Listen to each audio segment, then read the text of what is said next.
Bonsoir à toutes et à tous.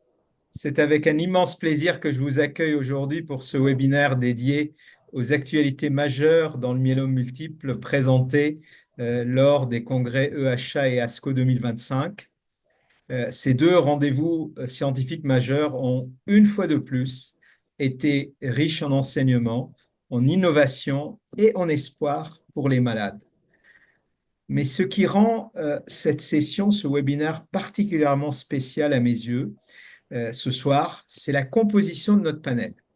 Aujourd'hui, nous avons le privilège d'écouter, d'échanger avec ce que j'appellerais les jeunes étoiles montantes de l'hématologie française. Ce sont des cliniciens chercheurs brillants, engagés, curieux et profondément investis dans la prise en charge du myélome, mais aussi d'autres hémopathies. Je tiens à le dire très sincèrement, je suis comme beaucoup des collègues, extrêmement fiers d'eux. Ils incarnent le présent et l'avenir de notre discipline.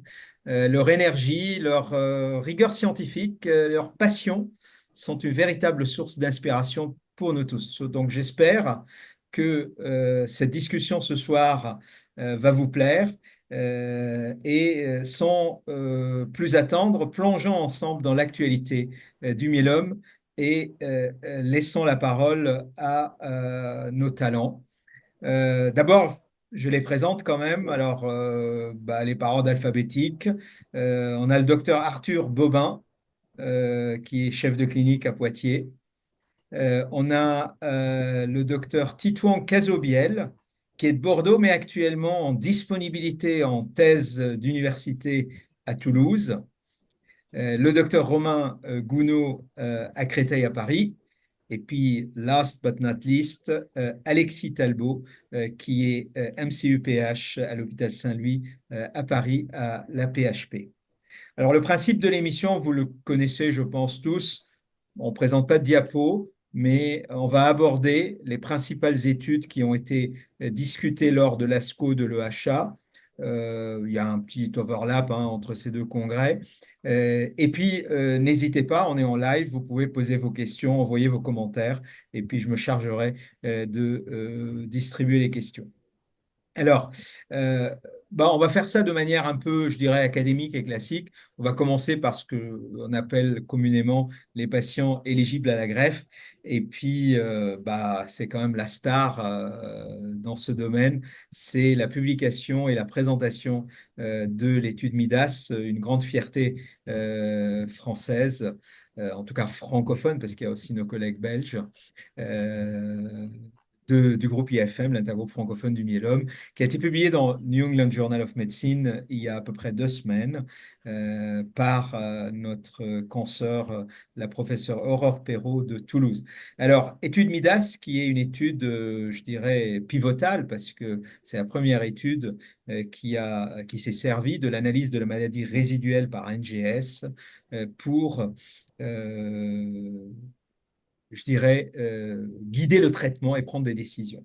Et puis, en matière d'autogreffe et d'éligibilité à la greffe, cette semaine même, on a vu l'AMM européenne de la combinaison isatuximab-VRD, isatuximab-bortezomib-lenalidomide dexaméthasone, pour l'induction à la greffe. On avait le daratumumab-VRD.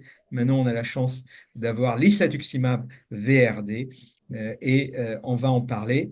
Et puis, patients éligibles à la greffe, on a aussi eu un update de l'étude Monobras, phase 2 allemande, la JMMG Concept, dans les myélomes de haut risque. Et quand on parle de myélome de haut risque, n'oublions pas la publication également il y a quelques jours dans le Journal of Clinical Oncology du consensus IMS de la Société internationale du myélome sur la définition de ce qu'on appelle le haut risque, surtout génomique, parce que bien évidemment, il y a d'autres définitions du haut risque.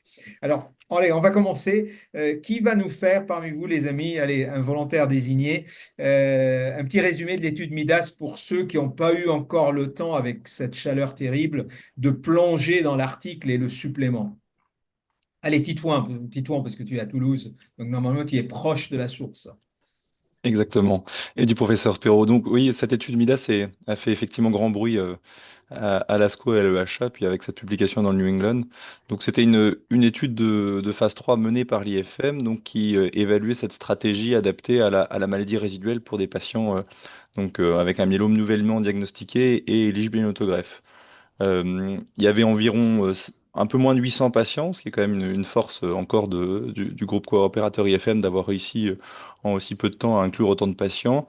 Et après une première induction dans laquelle euh, les patients recevaient une quadruplette avec donc l'isatuximab, le carfilzomib, du lénalidomide et de la dexaméthasone pendant 6 cycles, les patients étaient évalués dans un premier temps par leur réponse au niveau de la maladie résiduelle, qui était évaluée en NGS. Et c'est là où il y avait cette stratification, cette randomisation pour les patients qui étaient de risque standard, donc qui avaient obtenu une très bonne réponse avec une maladie résiduelle indétectable après ces premiers cycles d'induction. Ils étaient randomisés entre deux bras, un bras on va dire standard où ils recevaient une intensification par melphalan 200 et une autogreffe suivie de 2 cycles de consolidation par Isaac ARD, et un bras expérimental où les patients recevaient pas d'autogreffe, mais une consolidation un peu plus renforcée avec 6 cycles d'Isaac ARD. Donc ça, c'est pour les patients qui avaient obtenu une maladie résiduelle indétectable. Pour les patients de haut risque qui n'avaient pas obtenu cette maladie résiduelle indétectable après les 6 cycles d'induction, cette fois-ci, la randomisation se faisait entre un traitement standard avec, pareil, une autogreffe puis 2 cycles de consolidation et un autre bras avec une double autogreffe. Donc la question de la double autogreffe qu'on se pose maintenant depuis un certain temps pour ces patients de haut risque et pour ceux qui n'ont pas, dans ce protocole-là, qui n'avaient pas obtenu une maladie résiduelle indétectable. Donc, pour rappel, il y avait déjà une présentation à l'ASH de cette année avec une publication dans Blood où les patients, où Aurore Perrault avait déjà rapporté une très bonne efficacité de ce traitement d'induction, puisqu'environ 60% des patients avaient obtenu une maladie résiduelle indétectable à 10-5 à l'issue de l'induction. Et donc là, c'était les résultats après la consolidation, donc avec ou sans autogreffe, avec ou sans double autogreffe. Et ce qui était impressionnant, c'était que pour les patients qui avaient obtenu une maladie résiduelle indétectable à l'issue de l'induction, il n'y avait pas de différence de maladie résiduelle indétectable à l'issue de la consolidation, donc il n'y avait pas d'amélioration, entre guillemets, de la réponse malgré la réalisation d'une autogreffe. Et pour les patients qui n'avaient pas obtenu cette maladie résiduelle indétectable à l'issue de l'induction, la double autogreffe n'améliorait pas le taux de maladie résiduelle indétectable chez ces patients en MRD positif post-induction. Donc c'était vraiment une preuve de concept qu'on peut adapter le traitement à cette maladie résiduelle après l'induction et que pour l'instant, alors il faudra avoir des résultats après prolongé dans le temps, puisque on sait que c'est important d'avoir une maladie résiduelle indétectable, mais qu'il faut que cette maladie résiduelle se maintienne ensuite dans le temps. Mais pour l'instant, on ne voit pas d'apport de l'autogreffe et on ne voit pas d'apport de la double autogreffe pour ceux qui avaient une maladie résiduelle positive à l'issue de l'induction. Alors, on va commencer par la partie la plus simple et j'aimerais bien avoir l'avis du panel. La double autogreffe. Peut-on raisonnablement conclure que vraisemblablement on est en train d'organiser les funérailles de la double autogreffe avec ce type d'induction extrêmement robuste, isatuximab, carfilzomib, lénalidomide, dexaméthasone, 6 cycles, hein, c'est pas rien, plus une consolidation, plus une autogreffe. La double autogreffe n'a pas l'air de pouvoir survivre, non? Enfin, est-ce que vous partagez cet avis, les amis? Et quelles sont vos réserves éventuelles? Romain? Alors, je pense que ça met un peu un dernier clou sur ceux qui résistaient pour la double autogreffe. Déjà, le, le niveau de preuve de la double autogreffe était discutable, mais donc c'est à prendre quand même avec certaines précautions. Donc, c'est une induction avec une quadruplette qui associe du carfilzomib. Le MIDAS montre clairement en absence de gain en MRD, donc de convertir d'une MRD positive en MRD négative, donc absence de gain entre une autogreffe et une double autogreffe. Donc c'est vrai que les données de MIDAS va pour abandonner la double autogreffe. Cependant, c'est dans un schéma avec une quadruplette avec du carfilzomib. Mais bon, l'autre chose que prend pas en compte MIDAS, c'est la cytogénétique, parce qu'en fait, on voit quand même euh, une surreprésentation dans ce bras MRD+, des T11-14. Donc, il y a des patients qui ont su, ce que nous montre Midas, c'est qu'on savait un petit peu, c'est qu'en fait, la cinétique de réponse, donc des myélomes qui ont une translocation 11-14, il y en a beaucoup dans le groupe MRD positif après 6 Isaac et RD, alors que les données jusque-là ne donnent pas la 11-14 comme une anomalie histogénétique défavorable. Ça impacte pas la PFS et l'OS. Donc il y a beaucoup de gens qui ont été autogreffés, double autogreffés. Donc ça aussi, c'est peut-être une donnée en disant peut-être que les gens répondent un peu moins longtemps qui peut un peu contraster ces données de double autogreffe. Cependant, quand même, les recommandations de l'EHA viennent d'être présentées là, les recommandations pour la prise en charge du myélome.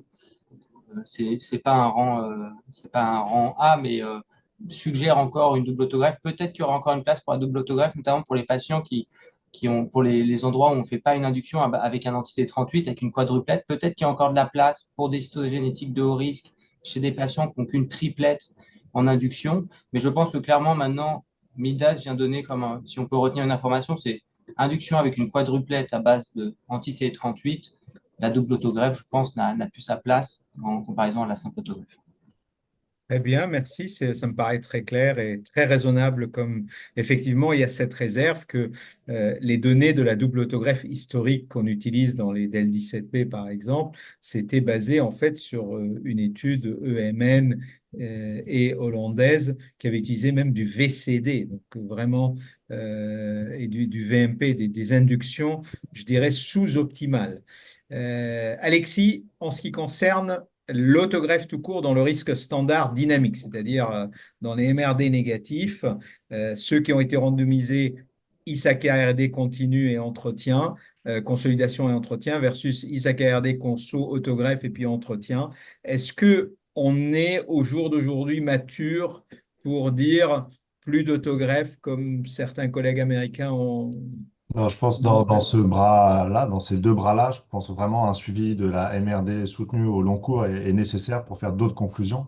Et la difficulté de la présentation de MIDA, c'est de ne pas surinterpréter les résultats et de ne pas faire les conclusions avec le traitement qu'on utilise aujourd'hui, DARA ou ISA-VRD, avec des traitements qui vont utiliser ISAC et RD x6. Donc je pense qu'il ne faut pas surinterpréter. Et pour le moment, moi, j'attendrai pour ces bras-là un suivi au plus long cours et je serais intéressé de voir le taux de MRD négative soutenu à des profondeurs 10-5 et 10-6 avant de faire des conclusions. Parce que dans ce bras-là, on sait qu'il y a des patients qui avaient une mauvaise cytogénétique, qui probablement qui se sont mis en MRD négative et qui probablement vont rechuter. Et ça sera ça qui sera intéressant de regarder. Titouan, est-ce que cela va changer les pratiques à Poitiers? Bon, c'est pour toi, Arthur. Oh. Pardon, Arthur, excuse-moi. En termes de double autogreffe, je pense on avait tous ralenti les prescriptions de double autogreffe. Donc là, je pense, comme l'ont dit les collègues, là-dessus, on est assez clair. Maintenant, sur l'autogreffe simple, moi, je suis plutôt d'accord avec Alexis. Euh, c'est un premier pas, je pense, faire un jour peut-être ne plus faire d'autogreffe chez nos patients MRD négatifs, mais je ne pense pas qu'aujourd'hui on ait assez de recul. Comme le disait très bien Alexis, dans ce bras MRD négatif, il y a forcément des patients de haut risque. Et donc, pour ces patients, on sait très bien qu'il va falloir attendre d'avoir un petit peu plus de recul, d'avoir la MRD sustain, comme le disait Alexis, qui est aujourd'hui probablement le facteur prédictif le plus important. Donc, pour le moment, je continuerai de proposer des autogreffes à nos patients.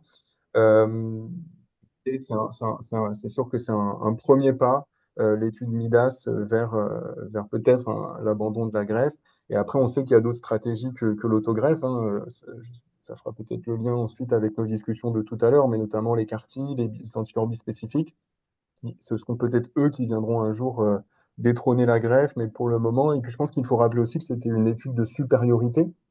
L'idée, c'était pas de faire ce qu'on appelle une étude de non-infériorité pour prouver que la greffe était pardon, l'absence de greffe était non inférieure à la greffe. Donc, en l'occurrence, là, ce qu'on peut dire, c'est que le bras autogreffe n'est pas supérieur au bras sans autogreffe dans ce contexte d'induction. Il faut le rappeler, hein, ISA-KRD, qui est pour le moment pas une induction qu'on peut préconiser, qu'on peut prescrire chez tous nos patients. Et juste Merci beaucoup, Arthur, et c'est très important de préciser ces subtilités méthodologiques parce que le regard du clinicien, lui, il dit, bah, tiens, les courbes, elles collent l'une à l'autre. Et donc, Alexis, juste pour avoir un avis un peu divergent pour nourrir la mais discussion, bien sûr, Mida, c'était pas un essai designé pour les hauts risques cytogénétiques. Enfin, ça répond pas à la question 1 versus 2 pour les hauts risques cytogénétiques. La cytogénétique n'était pas pris en considération pour la randomisation.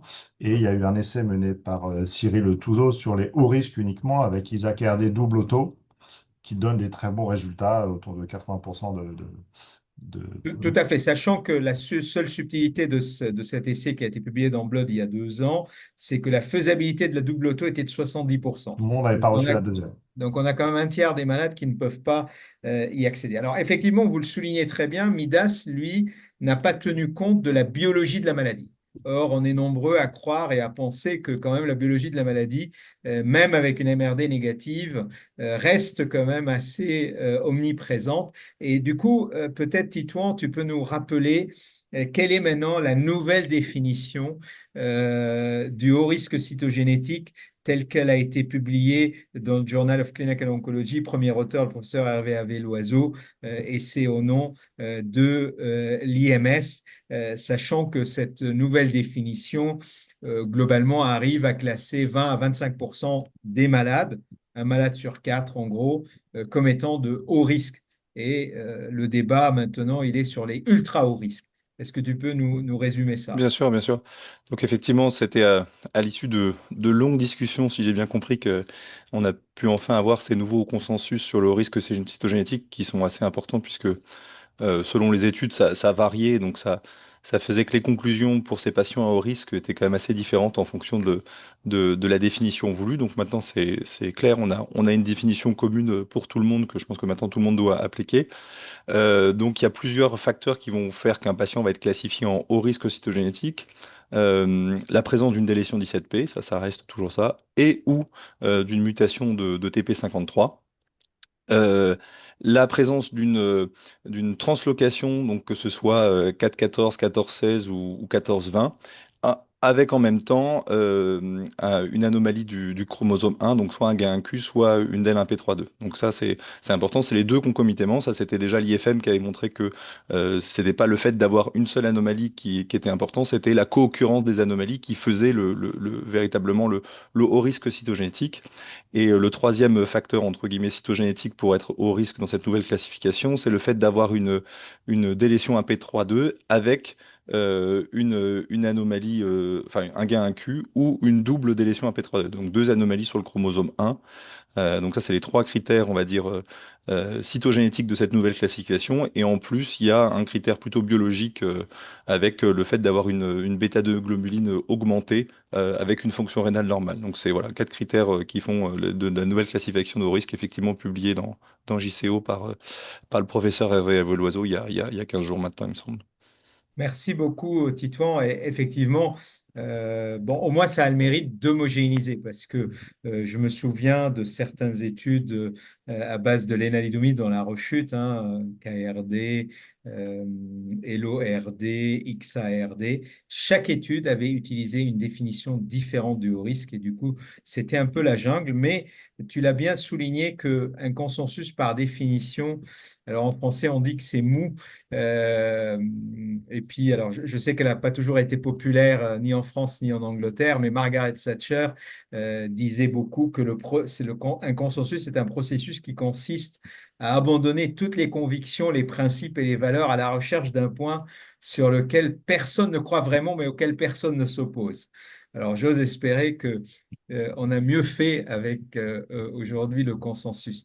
Alors, au risque cytogénétique, peut-être Romain, l'étude concept, l'étude allemande. Alors, c'est vrai que historiquement, on avait un mixed bag de tous les myélomes dans la même étude. Et là, quand même, Alexis a mentionné l'étude IFM de Cyril Touzeau publiée dans Blood. On a l'étude britannique qui avait été publiée dans le JCO. Et puis, il y a cette étude concept dont on nous rapporte encore des mises à jour, etc. Est-ce que tu peux nous rappeler cette étude? Parce elle a fait l'objet d'une mise à jour, les résultats finaux, je crois, hein, si je me souviens bien, et qui donne des résultats remarquables. Oui, alors concept, si je dis pas de bêtises, donc c'était un essai où il y avait en fait deux bras, parce qu'il y avait des myélomodiagnostiques qui étaient éligibles à l'autogreffe, mais il y avait aussi des patients avec un cutoff à 70 ans et des patients de plus de 70 ans non éligibles à l'autogreffe. Tout Donc il y à avait fait, une tout à fait. induction. Et je crois que ce qui a été rapporté à l'EHA, c'était un update sur le bras transplanté. Tout à fait, Euh, parce que c'est là où on considère que, il y a une marge de progrès. Et donc, c'était un schéma d'induction avec une quadruplette. C'était isatuximab, carfilzomib, Revlimid, dexaméthasone, 6 cycles, comme dans Midas, l'autogreffe, une consolidation avec 4 cycles d'ISAK-ARD. Et là, ce qu'ils appellent une maintenance, qui est comme un peu ou une consolide si on veut, mais très longue, 26 cycles d'ISA, carfilzomib, Revlimid, sans la dexaméthasone, 26 cycles, donc 2 ans, 2 Ben, je ne sais mois. pas, personnellement, j'appellerais pas ça entretien ou maintenance, c'est de la vraie Ouais, boum boum, ce quoi. serait, voilà, donc c'est pour ça, c'est bah, Ischia, on peut appeler ça de la light maintenance, mais voilà, donc vraiment Isaac AR en prolongé, hein, donc 6 cycles d'induction, auto, 4 cycles et encore 26 cycles. Et donc c'est vrai que quand on voit les résultats, donc les résultats, c'était une actualisation de la PFS, une médiane de PFS qui était à 70 ou 72 mois, ce qui est pour des hauts risques cytogénétiques, des très bons résultats. Il y a les données de survie globale n'étaient pas, la survie globale n'était pas encore atteinte.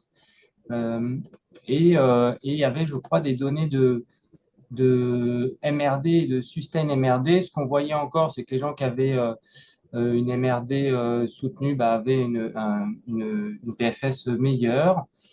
Et je pense que les données de MRD négatives post-consolidation, les avaient été autour de pareil de 70%. Donc c'est vraiment, ça donnait un taux de MRD négative élevé, un taux de sustain MRD élevé, et puis des données de survie sans progression chez des patients au risque très intéressant comparé à ce qu'on avait historiquement.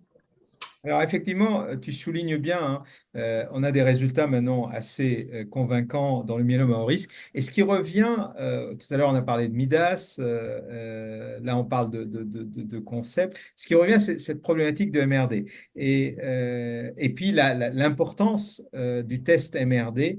Et ça me fait penser que un des highlights de ces deux congrès EHA et ASCO a été aussi la mise à jour de l'étude ISKIA du groupe EMN, le European Myeloma Network. Alors, cette étude ISKIA, elle avait fait l'objet de la session plénière de manière très précoce, à mon sens, il y a 2 ans. Et là, on a des données plus avancées. C'est l'étude qui avait randomisé KRD, carfilzomib Blendex, une triplette, versus ISA-KRD, isatuximab KRD, mobilisation, melphalan haute dose, consolidation par 4 ISA-KRD, et puis une autre light consolidation avec 12 cycles de KRD ou 10 AKRD. Cette étude, je dirais, a établi, à mon sens, aussi la preuve du concept de l'importance de la sustained MRD, c'est-à-dire l'importance de la MRD, pas en un point unique, mais soutenue au bout d'un an, 2 ans, avec des courbes de PFS remarquables. Alexis, est-ce que tu peux nous éclairer sur l'importance de la MRD soutenue et en pratique, comment on peut aborder ça? Donc, il y a une question dans le chat pour préciser MRD. MRD, c'est un terme anglais qu'on utilise fréquemment aussi en français pour minimal residual disease. Aujourd'hui, c'est ce qu'on fait sur un myélogramme. On Certains regarde. puristes parleront de measurable residual disease et pas de minimal, mais Voilà. bon, je pense MRD, tout le monde va savoir. Exactement. Pour le moment, c'est pas utilisé en pratique clinique. C'est pour ça que là, on développe les résultats issus d'essais cliniques qui posaient cette question-là. Donc, c'est uniquement dans le cadre de protocole. Elle n'est pas décisionnelle en routine, sauf dans les essais MIDAS dont on a parlé juste avant. Et donc, ça nécessite de faire un myélogramme chez les patients qui ont obtenu une très bonne réponse, voire une réponse complète, c'est-à-dire qu'il y a vraiment un contrôle qui nous semble être satisfaisant, et d'étudier au sein de la moelle osseuse sur un tri sur des plasmocytes, si on voit encore une cellule malade parmi 1 million ou 10 millions.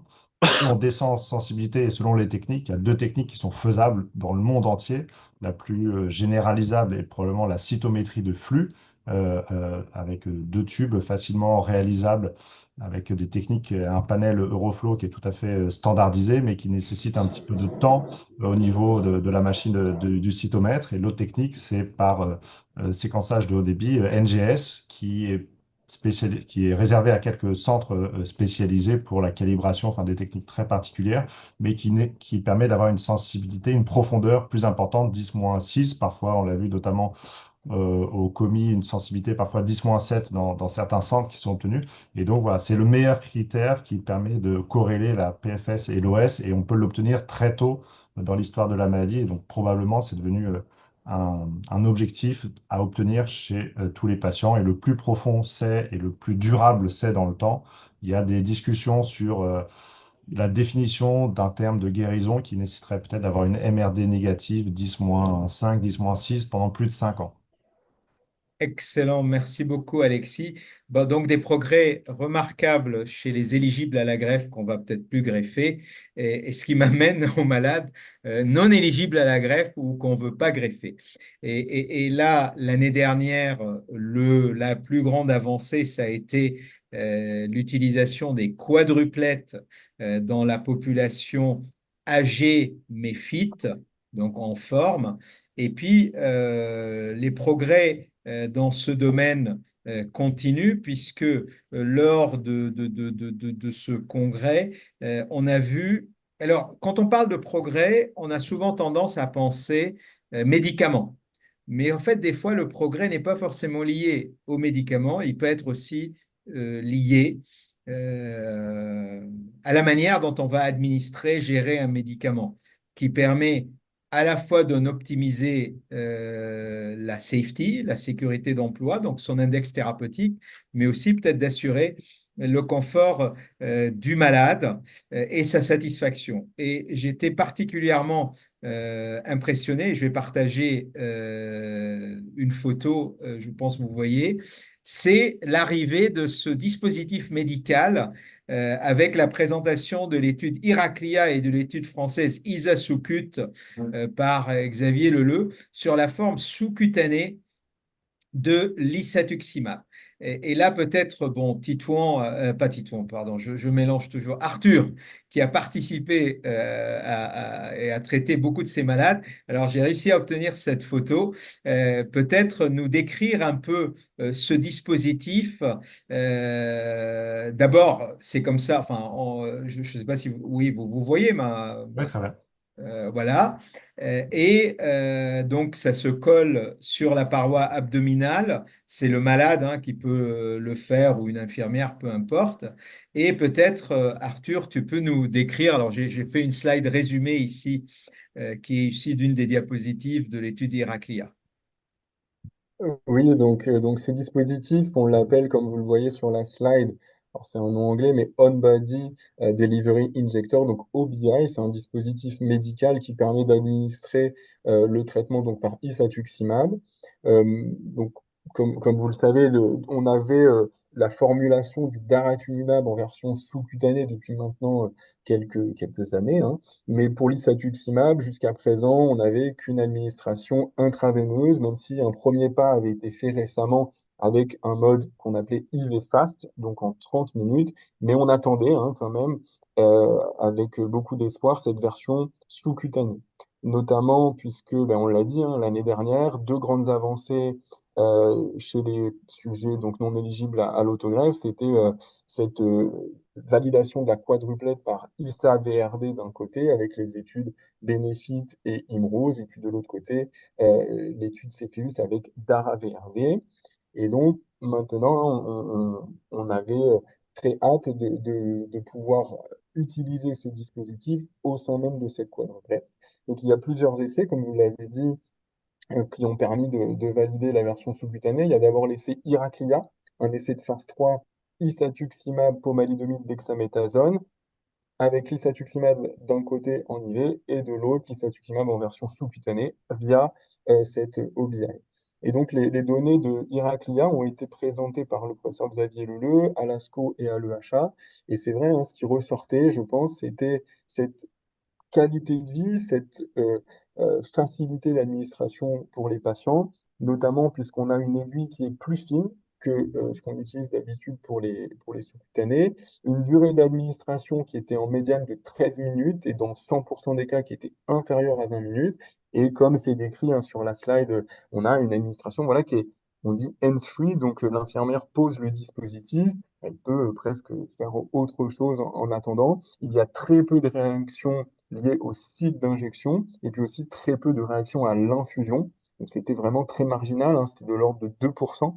Donc un dispositif qui est à la fois très bien toléré, et qui aussi permet vraiment une qualité de vie qui est très intéressante pour les patients. Donc ça, c'était l'étude Heraclia et puis l'étude Isasocute qu'on a coordonnée avec l'IFM. Elle étudiait justement ce bras ISA-VRD, cette quadruplette pour les patients non éligibles en utilisant ce dispositif.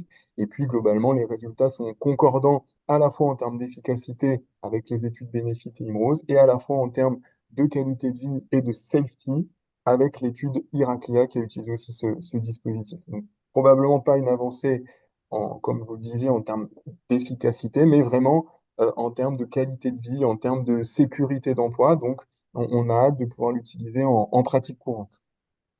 Et voilà, et pour ceux qui sont curieux et celles qui sont curieux comment on utilise, vous voyez, c'est un peu rond. Voilà, c'est pas.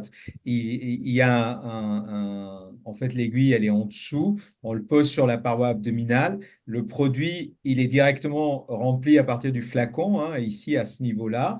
Il y a un ruban adhésif. On colle, ça colle, et il suffit d'appuyer sur le bouton. Et puis, on a une vitre, une petite fenêtre transparente qui permet de voir comment le produit se termine. Et comme l'a dit Arthur, ça dure en médiane 13 minutes. Donc, vraiment un progrès important pour les malades et bien évidemment la perspective de faire ça eux-mêmes sans...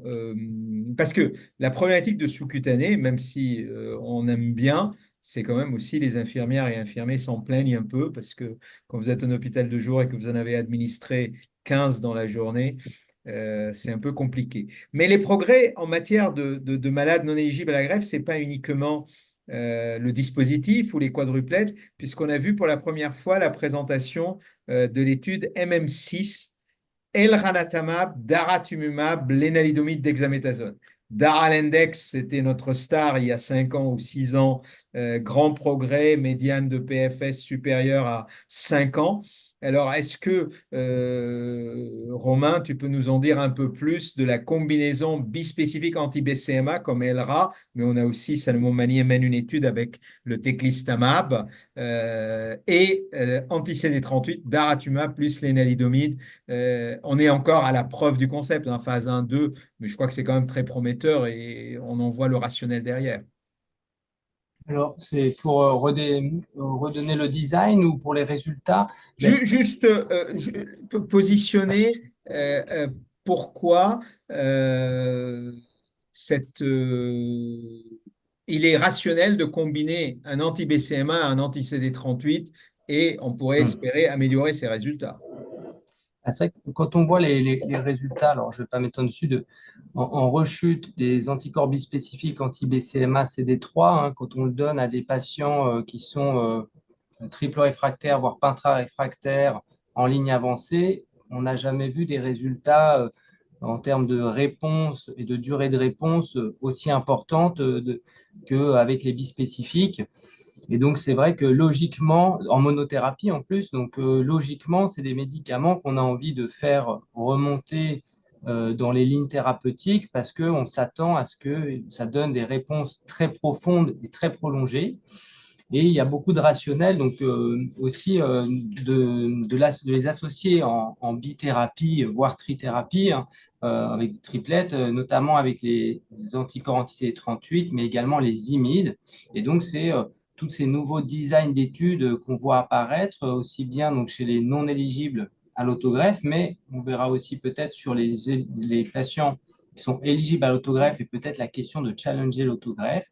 Et donc, ça, c'est le design des études. C'est vrai que on va dans ce sens-là parce que c'est des médicaments qui sont extrêmement efficaces. Et les premiers résultats qu'on voit en termes d'efficacité, c'est vrai qu'il y a 100% de réponse hein, avec les associations dans les bras bispécifiques.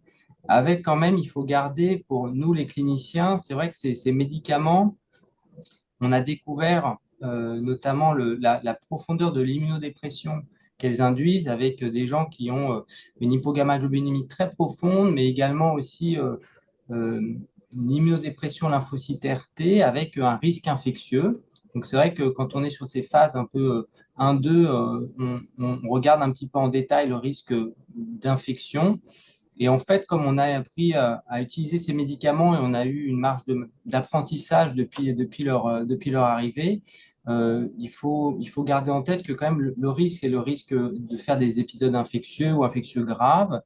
Et en fait, donc ça nécessite des prophylaxies, une supplémentation en immunoglobuline. Et sur ces essais en première ligne, on n'a pas un signal d'infection euh, très important auquel on était quand même assez vigilant. Et c'est vrai qu'il y a des infections grade 3-4, 20% à peu près des patients, mais en tout cas, ça a l'air donc très efficace et puis pas trop toxique. C'est-à-dire que c'était une question qu'on pouvait se dire en disant on peut accepter une certaine toxicité en rechute réfractaire quand on a moins de propositions thérapeutiques à proposer aux patients. Et là, ça a l'air d'être très efficace sans être toxique. Et bien évidemment, cette efficacité, ce qu'on recherche derrière, c'est de pouvoir être suffisamment efficace pour pouvoir arrêter le traitement, parce que bien évidemment, Voilà. le souhait de tous les malades, j'en ai pas rencontré un qui m'a demandé un traitement à vie, c'est quand même de pouvoir arrêter le traitement et de se considérer, je dirais, libre de ses actes, des sous-mouvements, sans avoir cette laisse permanente qui les attire vers l'hôpital régulièrement. Pour conclure sur le sujet des malades non éligibles à la greffe, question pratico-pratique, comment on sélectionne aujourd'hui, comment on décide devant un malade qui a 75 ans qu'on va faire une triplette ou on va faire une quadruplette? Qui va, Titouan? Bah, quand on voit les résultats effectivement des traitements pour les patients inéligibles à la greffe On a des malades qui nous écoutent, donc il faut quand même bien les sûr. rassurer qu'on ne fait pas les choses au pifomètre. Non, non, non. Non, de toute façon, c'est à chaque fois discuté en réunion de concertation pluridisciplinaire, ce genre de décision. Et c'est vrai que c'est des médicaments qu'on connaît bien, qu'on connaît depuis longtemps. C'est pas un nouveau médicament comme ce que peuvent être les anticorps bispécifiques, la quadruplette actuelle. Et donc maintenant, c'est vrai que le paradigme des patients en première ligne a un peu changé. Et la majorité des patients va être éligible à une quadruplette. Potentiellement un peu plus allégé en fonction de l'âge, mais on va dire qu'en dessous de 80 ans, sans comorbidité notable, on peut proposer une quadruplette à la grande majorité des patients, en faisant bien sûr attention à la toxicité neurologique, hein. C'est ça qui va être le principal risque de cette exposition au bortezomib au long cours. Et après, pour plus de 80 ans, ça va être la triplette. Et vraiment, si les patients sont très frails ou avec des problématiques de venue à l'hôpital, dans ce cas-là, un traitement avec une simple doublette peut proposer, mais je pense que ça reste maintenant assez marginal et que la grande majorité des patients va bénéficier d'une quadruplette. Une triplette si on estime que le patient est trop âgé, trop de comorbidité ou avec des risques de toxicité neurologique accrue s'il y a d'autres facteurs de risque de neuropathie périphérique associés. Et de toute façon, je pense que ça va être à nous, et on le sait déjà, il y a toujours une courbe d'apprentissage pour ces traitements de, de, de, de sélectionner et de moduler le traitement. L'intérêt, c'est que c'est des traitements qu'on peut moduler assez facilement et passer d'une quadruplette à une triplette si jamais au bout de un ou deux cycles, les choses sont compliquées en termes de tolérance principalement. Excellent, merci beaucoup sur toutes ces précisions. On va passer à la partie rechute et on va commencer bien sûr par les carticelles. Alors moi, ce qui a retenu mon attention, bon, il y a plein de choses sur les carticelles, mais j'ai été séduit par deux informations majeures. D'abord, le long follow-up à plus de 5 ans de l'étude Cartitude avec le Cilta-Cel qui montre, alors que Cartitude, c'est 97 malades, 6 lignes de traitement en médiane, donc vraiment des malades très avancés dans leur parcours thérapeutique. Et malgré ça, on a l'impression que 30% à 5 ans, on a une courbe en plateau. Peut-être Alexis, si tu peux nous commenter et nous dire un peu les implications quand même d'une telle donnée. Non, c'est vrai que c'était très intéressant cette présentation. 97 patients inclus dans cette étude et la survie sans progression, enfin l'efficacité d'un traitement hors CAR-T, il était espéré autour de 4 à 6 mois. Et là, il y a un tiers des patients, 32 patients, qui ont bénéficié. Pour le coup, je pense qu'on peut c'est souvent un mot que j'aime pas, mais là, je pense que vraiment les patients ont bénéficié du CAR-T puisque pendant 5 ans, ils n'ont pas reçu d'autres traitements. Ils ont une bonne qualité de vie, il n'y a pas de cytopénie. Et surtout, donc, un message important sur l'efficacité, mais aussi sur la sécurité du cilta-cel. On sait qu'il y a eu quelques alertes sur des effets secondaires au long terme neurologiques. Et là, dans cette mise à jour, après un long follow-up, il n'y a pas eu de nouvelles effets secondaires inattendus. Et en ça, j'ai trouvé cette présentation intéressante. Pour ce plateau de ces 32 patients, il y a une partie des patients qui ont eu des myélogrammes avec étude de la maladie mesurable dans la moelle, et tous ceux, en tout cas, qui étaient au Mont Sinaï, 12 sur 12, étaient en maladie résiduelle négative dans la moelle. Voilà. Intéressant d'avoir un suivi long, confirmant encore le concept de l'importance de la maladie résiduelle négative profonde. mais le message, c'est vraiment que ces patients, comme vous l'avez dit, après 6 lignes de traitement antérieur, en dehors des CAR-T et des bispés, peut-être anti-BCMA, il n'y avait pas de traitement miracle à leur proposer. Et là, je pense qu'une partie de ces patients ont vraiment eu un accès à ce médicament très intéressant. Et le corollaire à tout ça, c'est que dans l'étude Cartitude 4 randomisée en rechute précoce, ce construit CAR Cilta-cel va vraisemblablement être utilisé en rechute précoce avec encore un espoir plus important, je dirais, de rémission au long cours avant de parler de guérison. Mais la guérison guette les malades et c'est une excellente nouvelle. Alors, l'autre élément carticelle, je ne sais pas qui voudrait commenter là-dessus, c'est l'anitocèle, parce qu'on a l'idécèle qui rend beaucoup de services et on est très content d'utiliser en France. On a accès depuis 3 4 ans. On a le ciltacèle dont on vient de parler, auquel on espère avoir accès. Et puis, il y a cet anitocèle qui est actuellement testé en France dans une étude de phase 3. Peut-être un petit rappel sur anitocèle de la part de Oui, qui je utilisez-vous, peux me lancer sur Arthur? l'anitocèle. Oui, donc l'anitocèle, il est testé dans le cadre des essais Imagine. Donc je pense qu'actuellement, il y a quelques centres en France qui peuvent tester l'essai Imagine 3, donc avec un bras contrôle qui est Dara, carfilzomib et dexaméthasone. Et a été rapporté à l'EHA les résultats de l'essai Imagine 1, donc pour 58 patients, et les résultats sont très bons, euh, presque proches de ceux du Cilta-cel, hein, qu'on peut qualifier de meilleur carticelle actuellement, avec des taux de MRD négatifs chez les patients qui étaient évaluables, mais qui étaient de 92%. Donc une réponse très profonde. Et ce qui différencie probablement la nitocell du ciltacell, c'est qu'on n'a pas cette alerte sur la neurotoxicité. Donc, alors, il faudra avoir un recul probablement un peu plus long, mais le ciltacell vient se positionner dans notre arsenal de CAR-T dont nous disposons avec l'île de sel qu'on peut utiliser actuellement en France, mais une médiane de PFS qui est plutôt aux alentours d'1 an, le ciltacell qui permet des réponses et des survies beaucoup plus longues, avec ce petit bémol d'une toxicité un peu plus importante que l'idocell. Et puis on a donc l'anitocell qui arrive.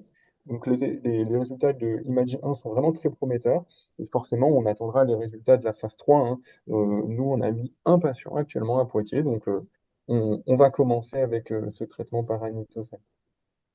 Fantastique. Euh, L'immunothérapie, c'est pas uniquement la thérapie cellulaire, c'est aussi les fameux anticorps bispécifiques, voire même maintenant trispécifiques. Alors, on rappelle juste le principe de ce qu'on appelle bispécifique ou trispécifique. En gros, c'est un anticorps qui a deux bras. D'un côté, il va attraper le lymphocyte T CD3 et de l'autre côté, il va se fixer sur le plasmocyte malin par un antigène tumoral, le BCMA, le GPRC5D, le FCRH5 ou d'autres. Et puis, il va les rapprocher. Et quand le plasmocyte, il rencontre le lymphocyte, il ne s'aime pas, il y a une réaction cytotoxique et on espère en tout cas le lymphocyte va devenir cytotoxique et tuer le plasmocyte. Et c'est là où on a de la chance partout, un peu là où c'est approuvé. On a déjà 3 anticorps bispécifiques approuvés, 2 anti-BCMA, le teclistamab, le elranatamab, tous les deux disponibles en France, On a récemment l'AMM européenne du Linvoseltamab, qui est un autre bispécifique anti-BCMA. Et puis, on a le Talquetamab qui s'adresse, qui cible le GPRC5D, qui n'est pas encore disponible en France, mais qui est disponible dans d'autres pays. Alors, moi, ce qui m'a frappé lors de ces deux congrès, c'est que d'abord, les AMM sont en monothérapie, et maintenant, on les combine. Alors, on avait vu une étude elranatamab plus carfilzomib à l'ASH. Là, on a vu l'envoceltamab plus carfilzomib. Peut-être, Titouan, si tu peux nous dire un peu plus pourquoi il faut combiner, parce qu'on commence toujours par la monothérapie, mais en fait, on finit toujours par avoir des doublettes, des triplettes, des quadruplettes. Tu peux un peu nous expliquer tout ça?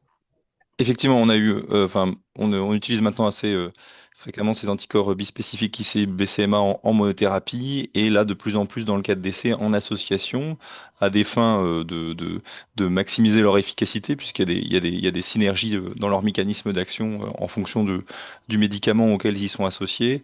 Et là, lors de l'EHA, il y avait quelques essais qui rapportaient ces associations, dont cette association du linvoseltamab avec le carfilzomib, et j'étais également assez marqué par cette communication, puisque c'était une vingtaine de patients qui avaient été traités avec cette association, et pour ceux qui étaient traités à la dose efficace recommandée, il y avait 90% des patients qui obtenaient un taux de réponse, enfin une réponse, et quasiment trois quarts d'entre eux une réponse complète, donc une réponse qui était quand même assez profonde et assez fréquente. Tout ça au prix d'une toxicité qui est notable, hein, notamment au niveau infectieux, comme ce que rapportait Romain tout à l'heure, avec quand même 90% d'épisodes infectieux et quasiment 40% d'infections de grade 3, mais une efficacité qui est au rendez-vous, et ça confirme que ces médicaments qui avaient une efficacité en monothérapie ont également une efficacité en association, et probablement qu'à l'avenir, ce sera ces associations qu'on utilisera par la suite. Alors, la question qui se pose, et là aussi, ça m'avait marqué dans les congrès, si un bispécifique est un médicament extraordinaire, pourquoi ne pas en mettre deux?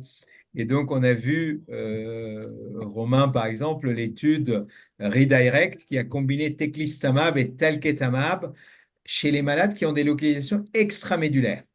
Et ça, c'est la situation, je dirais, c'est dramatique parce que ce sont quand même des maladies très résistantes, très dures à traiter, avec en général des résultats plutôt décevants avec nos médicaments classiques. Et là, on a combiné deux anticorps bispécifiques, un anti-BCMA, un anti-GPRC5D, et les résultats sont un peu spectaculaires. Est-ce que tu peux nous en dire un peu plus?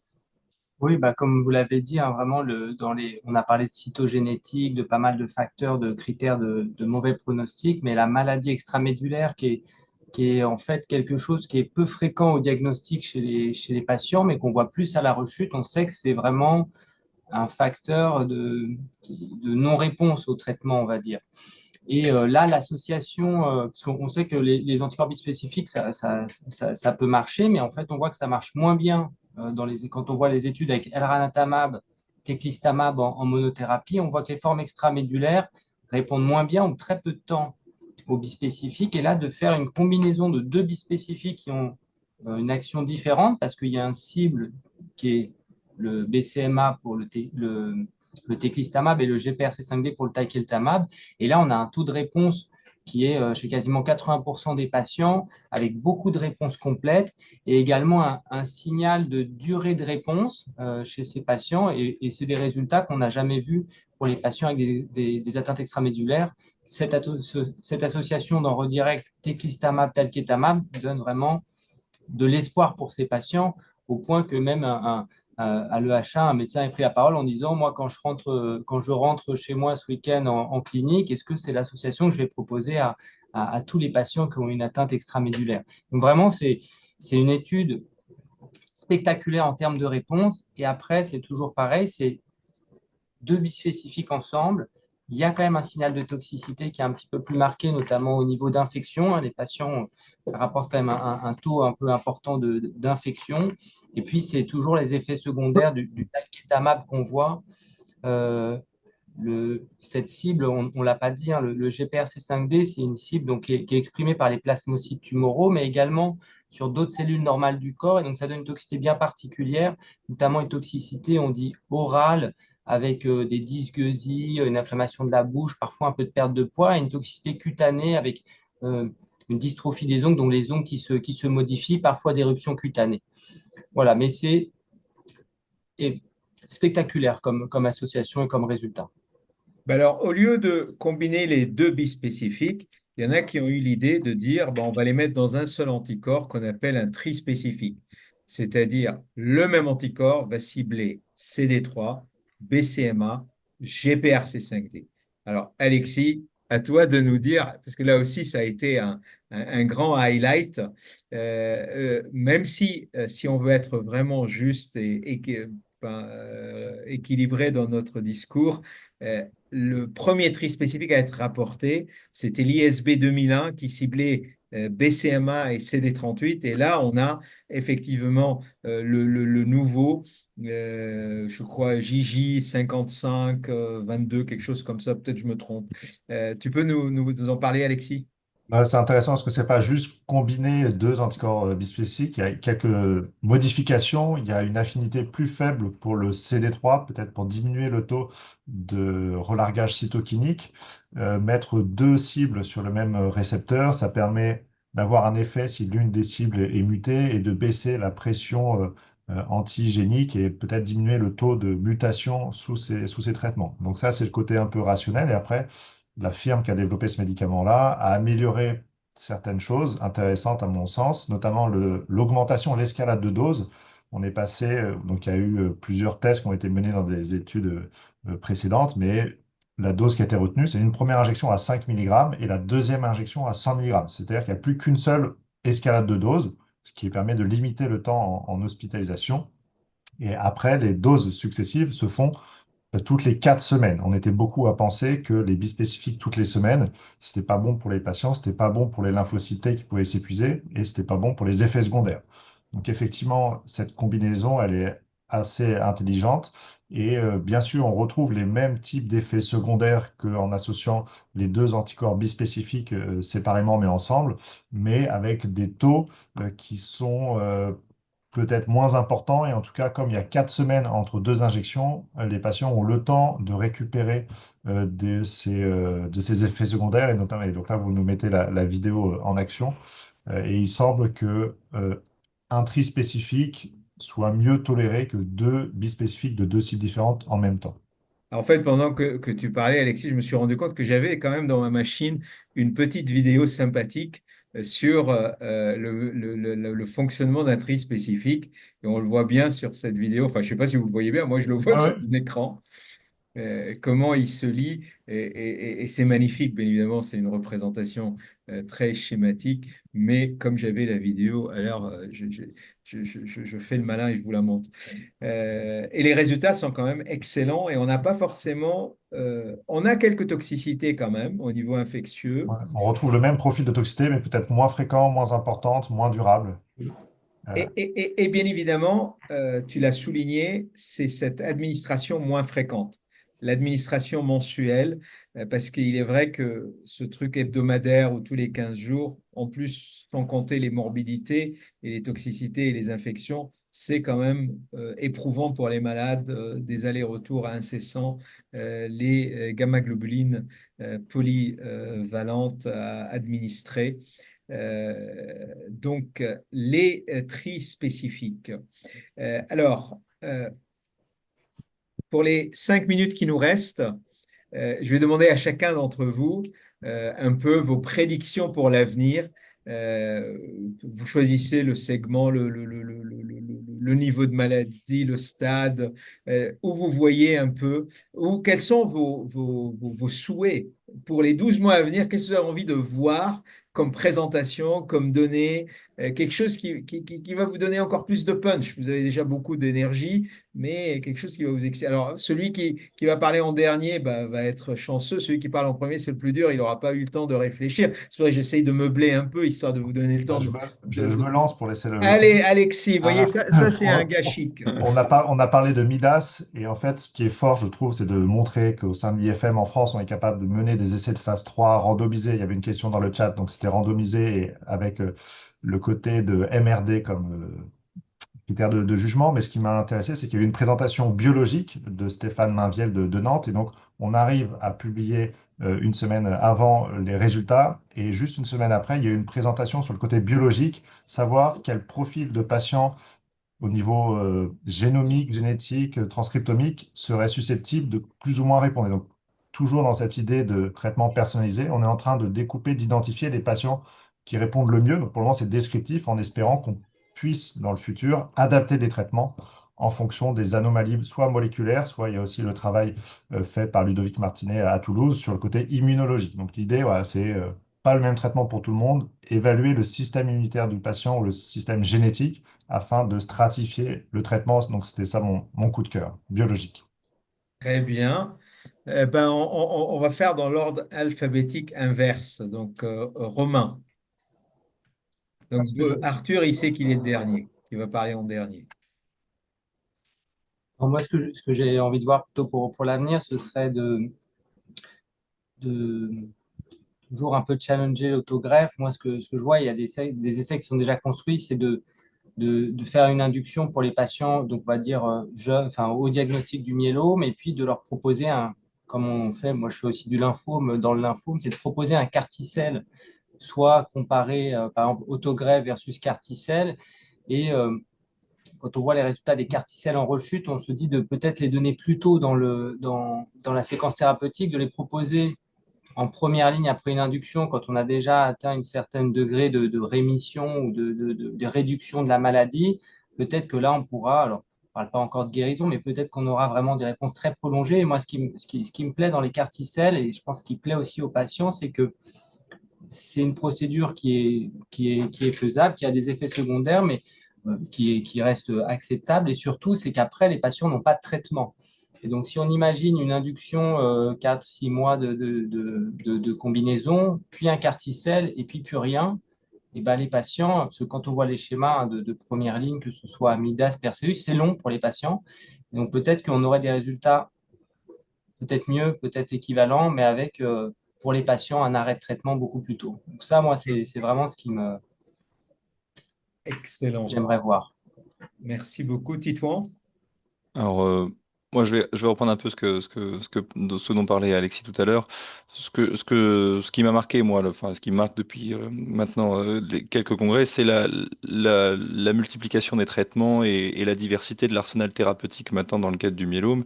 Et c'est vrai qu'il y a beaucoup d'essais qui se comparent aux traitements standards, mais quand on voit les anticorps bispécifiques qui ont différentes cibles, BCMA, GPRC5D, même FCRH5, voilà. Les carticelles, maintenant, à ce congrès, les anticorps trispécifiques. On se demande un peu comment on va pouvoir combiner tous ces traitements et essayer de choisir le meilleur traitement pour chaque patient. Et c'est vrai que c'est ce qui m'a donné un peu d'espoir avec cet essai Midas, c'est le côté de pouvoir personnaliser le traitement pour chaque patient en fonction de la réponse. Et donc, ce que j'aimerais bien avoir, c'est également personnaliser le traitement en fonction des caractéristiques des patients, que ce soit leur âge, comme ce qu'on discutait tout à l'heure pour la quadruplette ou la triplette, mais également de leur cytogénétique, peut-être effectivement de leur système immunitaire aussi, pour savoir dès la première ligne quel traitement, parce que je pense qu'on est arrivé au bout des stratégies où on accumule les traitements. On avait fait doublette, puis triplette, puis quadruplette, mais je pense que ça va être compliqué potentiellement de faire beaucoup plus. Et donc, je pense qu'il va falloir essayer de trouver des stratégies pour véritablement personnaliser au maximum les traitements pour chaque patient et voir quel patient aura besoin d'un anticorps bispécifique, quel patient aura besoin d'un carticelle. Donc, ce serait mon souhait pour la prochaine année. Je pense que c'est un peu ambitieux, donc peut-être pour les prochaines années, on va dire. Mais voilà, Une approche à la carte. exactement, ce serait l'idéal. Allez, le mot de la fin pour Arthur. Bah, personnellement, enfin, on s'est beaucoup intéressé aux patients non éligibles à la greffe à Poitiers avec le professeur Xavier Leleu. Donc, mon souhait, ça serait Donc, on a parlé de triplettes, on a parlé de quadruplettes, on additionne les molécules et donc on voit là les tout premiers éléments avec des bispécifiques qui permettent justement de revenir un tout petit peu en arrière et de ne pas faire toute cette addition de données avec les anticorps bispécifiques. Et puis surtout de voir si on peut proposer un traitement de durée fixe, enfin pour ces patients, et rejoindre les patients qui sont éligibles à la greffe pour lesquels on peut arrêter le traitement. Alors certes, après une maintenance, certes avec après un certain temps, mais voilà, mon souhait, ça serait que pour ces patients plus âgés, enfin on puisse pouvoir donner un traitement voilà, d'un an, 2 ans, et je pense que les anticorps bispécifiques sont peut-être un moyen d'arriver vers là. Il faudra quand même veiller au risque infectieux chez ces patients plus fragiles. Mais si on, comme le disait Titouan tout à l'heure, hein, c'est des molécules qu'on apprend à manager, qu'on apprend à gérer. Et ça paraît pas tout à fait impossible de proposer des immunothérapies aussi efficaces à ces patients âgés. Ah ben, écoutez, c'est magnifique. On arrive à la fin de ce webinaire. Merci à toutes et à tous pour votre participation active à cette émission dédiée aux dernières avancées dans le myélome multiple présentées lors des congrès EHA et ASCO 2025. Un immense bravo à mes jeunes collègues qui ont su décrypter avec brio l'abondance et la complexité des données tout en gardant le cap sur ce qui compte, à savoir le bénéfice concret pour les malades. Je suis profondément fier de l'engagement de toute la communauté, de l'humanité que ces collègues incarnent. Grâce à ces progrès scientifiques, je crois l'espoir est plus vivant que jamais pour les patients atteints de myélome et nous avançons ensemble sur la voie d'une médecine plus précise, plus efficace et j'espère toujours plus humaine. Merci à tous et à très bientôt pour de nouveaux échanges tout aussi passionnants. Bonne soirée. Merci Mohamed. Bonne soirée. Merci. Au revoir. Bonne soirée.